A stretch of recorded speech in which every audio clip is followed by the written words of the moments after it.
Thank you very much, Jared. It's fantastic to be back after my little break. I hear you had a great time with Moonglade. Oh, God, he's good. He gets it. I ask him questions about Zerg, and he just gives an answer and brings in that essential nugget of insight. Yeah. And actually, speaking of insight, I want to talk a little bit about the attitude that we just saw from our good friend Jarrett Kale up on the main stage. I'm not going to lie. I think everyone is the biggest fan of all time of Grubby. Yeah. I mean, it's so hard not to be. I'm like a subscriber on his Twitch TV channel. I like give him the $5 a month voluntary subscription because I'm just Grubby. I want him to do well, and he's managed to knock down Ace 2-1, and then Oz 2-0. It's crazy, man. It's crazy. And in a similar vein, I'm actually a mod on that channel, and I'm always frequenting it and you know, keeping people in line because keeping people in line in Grubby's chat is a good thing. But I mean, what's so interesting to note about the matchup that we're about to see is that TargA has knocked down also Ace and Oz. They both knocked out the same two Korean players to be at this final match. So certainly we know that TargA is no slouch in the PvZ matchup. That's what he's going to be doing right now. But with Grubby, we haven't actually seen a lot of this PvZ yet. No, indeed. I mean, speaking from experience, I have been casting a lot of Grubby's games and casting alongside him as well. So I know I have a really, really good insight into the mentality of Grubby in terms of what he's able to bring out in PvZ. Now, a lot of what we end up seeing from him is he has a specific way in which he does the 3 Immortal all-in on the 2 base. Oh yeah. Which is something that he has refined in terms of timings that is not quite like any other Protoss that you see in the foreign scene. Yeah, I mean, it seems like everyone kind of has their own special way of doing that, that timing push, but for anyone who surprisingly doesn't know about it, it is one of the most difficult to deal with attacks in the universe. Essentially, a Protoss builds up sentries and immortals, only spending money on that. Of course, all the gas will be going into the sentries, and some minerals will be going into the mortals. What are you doing with the rest of the minerals? Building 7 gateways total. And then when you push out, you just only build stalkers. So you have this enormous stalker sentry immortal force. A lot of Zergs can't quite seem to deal with it. And the great thing, well, the interesting thing about Grubby's 3 Immortal push is the fact that he moves out basically at the 9-minute mark, which is just a little bit before most Protossers actually when they're able to throw in that kind of style. So Grubby is certainly a very, very big contender in that, but at the same time, there have been many, many a game that I've seen from Grubby where he's gone up against the likes of, say, Johnny Rico, for example, the new DJ Rico, and he has been able to stretch his multitasking to the limit in terms of really exploiting his opponent's immobility with that Broodlord Infestor composition. Yeah, I mean, I'm really excited to see TargA try to answer some of what Grubby is potentially going to be able to throw at him, because TargA is the sort of player who does favor a lot of early Zergling speed play, and that is really, I think, the key, is getting that Zergling speed before anything else. So up in the top left corner, the man who essentially did the unthinkable and knocked out 2 Koreans in basically their best matchups. It's going to be Grubby from Team Grubby. And down to the bottom right-hand corner, we do have a phenomenal showing from this player as of recent in this tournament. He goes by the name of Mindfreak TargA, or TargA even. So, indeed, this is one of Grubby's maps where he does really, really like to go for that 3 Immortal push. Again, he'll just go, skipping the Observer to begin with. Obviously, the Observer coming out would indicate a bit more of an expansion-orientated play, potentially. But he just goes straight for the 3 Immortals, into the Warp Prism, and then into the Observer after that in order to be able to help him, just in case his opponent has gone for that kind of burrow tech. Yeah, and, to completely not talk about what they're doing for just a little bit longer, because I think it's totally sweet. My favorite part about that timing push is the fact that it actually relies on the Warp Prism. Yes. That is the key component, the fact that you can warp in directly on top of your unit, of your army ball.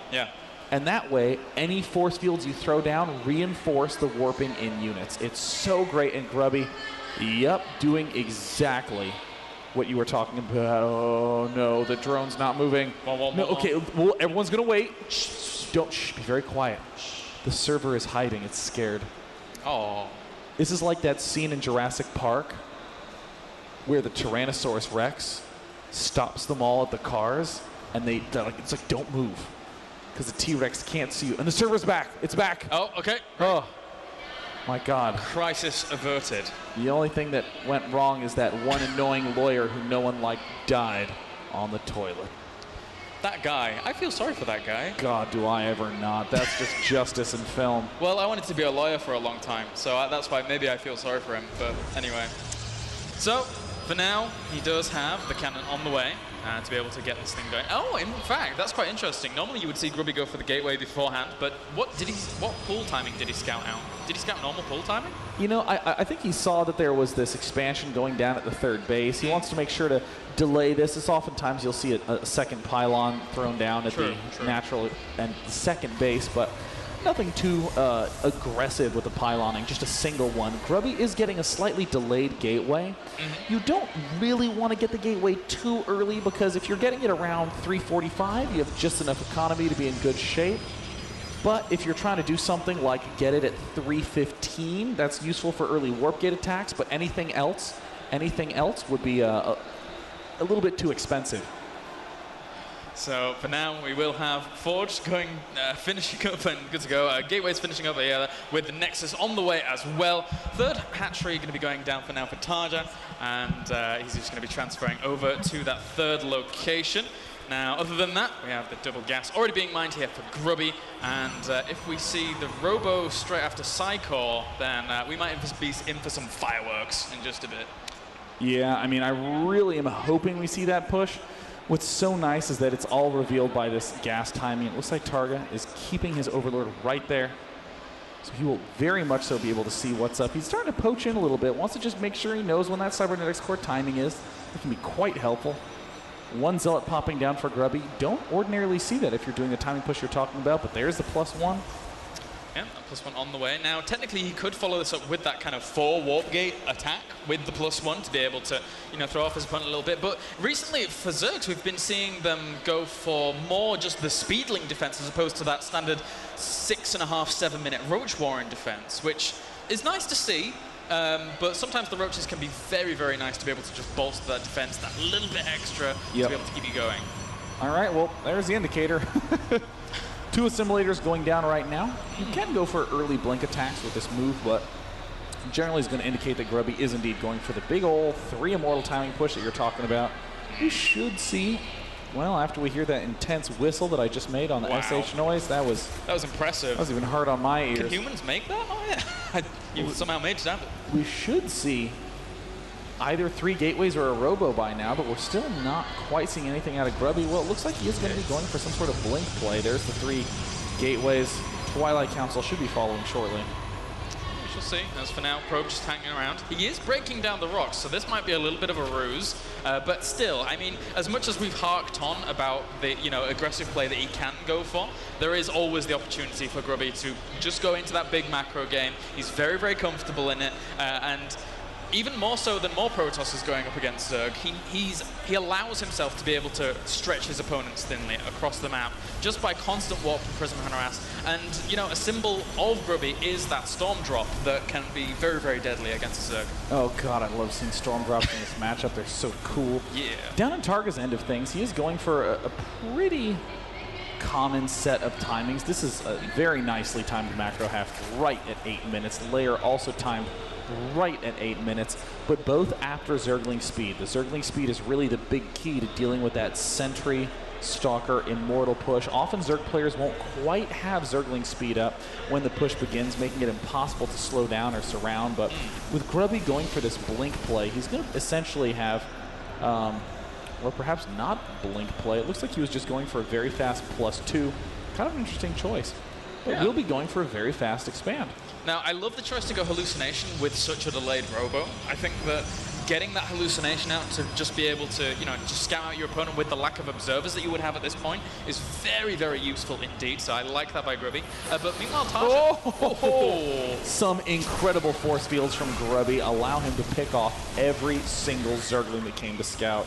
I mean, look at the unit lost to have 17 Zerglings picked off. And now Grubby's going to create the Great Wall of China, basically, just completely completely wall off this front side with gateways. And if anybody was going to create that Great Wall of China, I mean, Grubby has had a lot of experience in China, so he knows the architecture, he knows the structures of such things.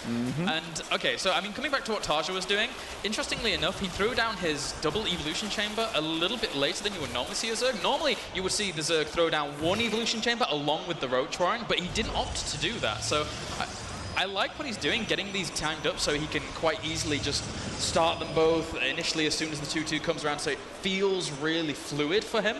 I think that is really, really cool here by TargA. I really like the play that we're seeing out of TargA. Grubby's going to go ahead and scout it with his Phoenix right away, but TargA's essentially saying, okay, if you're going to do your early expand thing, I'll let you. I'm just going to go straight into the late game. Getting his 1-1 upgrades up, helping him prepare for 2-2, Insta Infestation Pit, and you can see the pathogen glands there. Wouldn't even be surprised to see a Hive go down right now. Really cool way to deal with the play that looks like Grubby will be doing, which is the big Blink Stalker and the timing push that ends up getting you +3 at around 13-ish minutes. I mean, you're just going to end up with this mass Blink Stalkerage. Generally, Protoss player will even add 2 more gateways on right about now, but no Robo Bay going down for Grubby. I like the decision. I think, you know, you can't go too low in terms of AoE against a Zerg going into these later stages of the game. It looks like TargA actually wants to poke around here a little bit. He does have quite a lot of Zerglings out here, but I guess kind of just zoning Grubby out, making sure that he has full control of the map for now. Not too bad. Grubby also just playing calmly, making sure that he's not overspending the energy on those sentries because he needs to save a lot of energy to get that many Phoenixes up. And there you go. We have the Hive on the way along with that Spire. So he is going to be going into the pretty... Actually, interestingly enough, does he have the Infestation Pit yet? I don't think he does. No, he has the Infestation Pit. Yeah. Of course he does. What am I about? Hive morphing in? Does he have an Infestation Pit? No. Is he have an Infestation? Is he cheating? It's like, you know, I think he is cheating. No. He's actually just using the standard tech tree pattern, getting up that Hive tech. And this is the moment that I find very difficult as a Zerg player, where you really need to get 100 drones and build a stupid amount of spine crawlers because you just have no time. You're already going to get pushed at around 15 minutes, which is right before you end up getting up your Hive tech. Yeah. And, you know, I mean, that's huge amount of spine crawlers is becoming more and more prolific in this matchup in general. Just going for huge walls to be able to, once again, zone out your opponent and just keep yourself so well defended whilst you build that ultimate doom death ball of infestors and brood lords. It can be very hard for Protoss to deal with unless they hit very specific acute timings. Yeah, and it looks like TargA, oh my gosh, has more Zerglings than I think Grubby was expecting to see. An excellent surround from the backside, and there it looks like Grubby will be able to blink out, but I think the Immortal Sentry might have to be left behind. A single Colossus steps up into the fray, and Grubby amazingly held off that huge number of Ling Roach. There's still a lot of Lings on the map, still a pretty high amount of energy on those Infestors. They get a single blast out on those fungal growths, but Grubby just keeps warping in the Blink Stalkers. Yeah, he doesn't have too much energy left on these sentries, so he won't be able to throw down too many force fields as the Zerglings come in from all over the place and get pretty good surface area on this entire army. But I think there's maybe just a little bit too much DPS here for Grubby for now.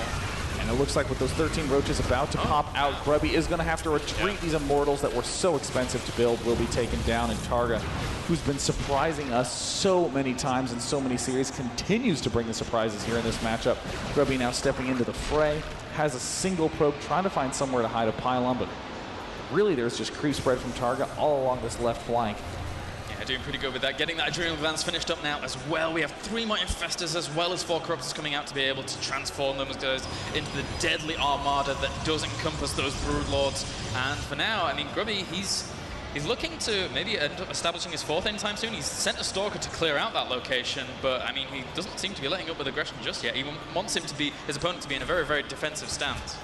Grubby needs this exact window. He's stepping right into the most undefended location, and it looks like TargA hasn't begun moving yet. Oh my god, TargA's just going to completely lose this expansion for nothing. I mean, how did this happen? This is just a huge misstep, and all the Infestors going to die for nothing. Wait, Grubby just got the biggest advantage out of nowhere. All these forces were completely well positioned and well equipped to be able to deal with that expansion, but no, Grubby just gets to waltz right in, might even take out another base on his own. TargA can't decide whether he wants to defend or counterattack. He has a few force fields as well here. Guardian Shield's gone up to be able to soak up a lot of the damage from those roaches, but there's still a lot of Zerglings here doing quite a bit of damage as well. The Infestors end up falling though, and that Colossus might be able to get sniped, and indeed it will do. Nice control there by TargA to be able to bring down those very, very valuable units. I think he's barely just going to be able to clean this up, but right now Grubby has still got that supply advantage. And Grubby now reinforcing with huge waves of Stalkers. He instantly blinks back those weakened ones. He has a full another set of energy that he can just let dwindle down, and Grubby also continuing the aggression. So many Blink Stalkers. TargA has absolutely nothing to be able to answer it, and I don't believe it. TargA was in a great spot. A huge flub on the left expansion, losing 7 Infestors. Grubby, he's not going to let that mistake fly. He seizes that opportunity immediately. Yeah, completely relentless here by Grubby, picking up on that mistake, and TargA right now, in desperation, pulls the drones to be able to try and clean this up, but it's going to be in vain. GG. GG. Wow.